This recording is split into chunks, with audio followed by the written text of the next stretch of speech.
Okay, let's look at number 38. Let f of x equal 5 multiplied by 1/6 raised to the power of x. We're going to have to describe what happens to the values of the function as the values of x increase. Okay, so the values of x are the values that you'd be plugging in for x, and the values of the function refer to f of x, which we know more popularly as y. Your answer should have two conclusions, so let's not forget we have to make two statements at the end. Okay, first let's evaluate this by hand. Write down the f of x is equal to 5 multiplied by 1/6 raised to the power of x. Okay, so we're going to choose a value for x, and I'm going to choose 1 because it's a very easy value to work with.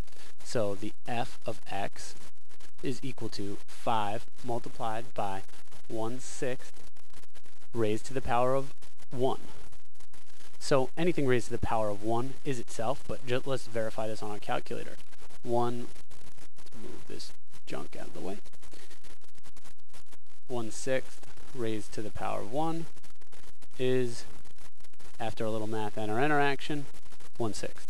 So the f of x is equal to 5 times 1/6.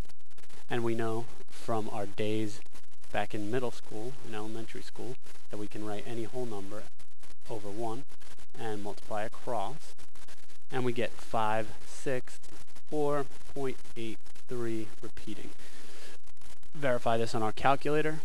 For those who don't believe me, 5 multiplied by 1/6. And we get, after a little math and enter, 5/6. Okay. Let's now pick a value that has increased a significant enough amount so it'll show us a big difference, and it'll show us kind of a pattern. So let's pick 10. 5 multiplied by 1/6 to the power of 10.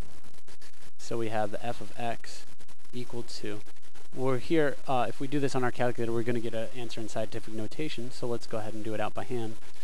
Distribute the power of 10, and we have 5 multiplied, well, 1 to the power of 10 is just going to be 1 times itself 10 times, or 1. And that's multiplied by 6 to the power of 10, which is somewhere in the region of 60 million. Let's check that out on our calculator. 6 to the 10th. 60,466,176. Okay, and so then by the same method we talked about over here, 5 over 1 and multiply. Notice how each time you do it, no matter what's going to happen on the bottom, the top is going to get that 5. And what is happening that you can see here is this number is going up exponentially on the bottom, and so we're exponentially getting a larger denominator while remaining the same in the numerator. So if you were to go ahead and plug that into your calculator and look for a decimal, and let's do that, what you are going to get is your calculator is actually going to have to use scientific notation to express it because it's a decimal that's so small. So 8.26 times 10 to the negative 8th. So we would write that, we have to move that, so 8 places to the left, and so we're going to get 1, 2, 3, 4, 5, 6, 7 zeros, 8, and we'll round that to 3. And let's compare that to what we had over here. Okay, much smaller number, and very, very close to 0. So at least at this point we can make our first conclusion, which is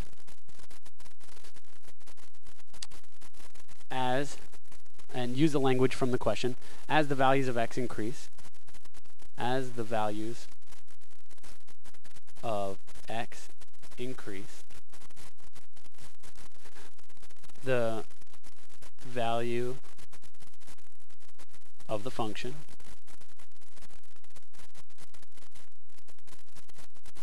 decreases. We can also make a second statement but let's look at it first on a calculator. Let's go ahead and go to our y equals and plug this in. We have 5 multiplied by 1/6 to the x power. And let's graph that. We're going to have to zoom in here. There we go. So let's zoom in.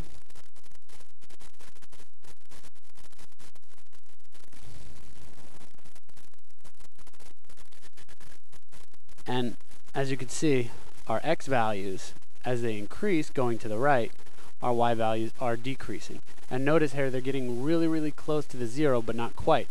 Well, why is that? Let's look back over here. Okay, so as this number gets bigger, as our exponent gets bigger, we're just going to create a larger number in the denominator, and we'll still have that 5. The larger the number in the denominator, the more parts. If we can imagine a pizza cut into 60 million pieces, wouldn't quite be like that, but you can kind of get that you would only get a small shred, and you'd only have 5 of those small shreds. All right, if we raise this to any larger, we're going to raise this number in our denominator exponentially, and we're going to have to cut our pizza into even more small slices, infinitesimally small. And so we never quite get to 0 because you're still just cutting that pizza up. If you had a knife that was super sharp, into infinitesimally small pieces. And so what we can say for our second conclusion is, as the values of x increase, the value of the function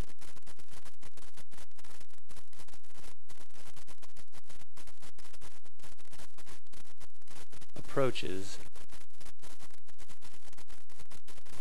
0. 0 is our limit. We can't go past that in this function. That's it.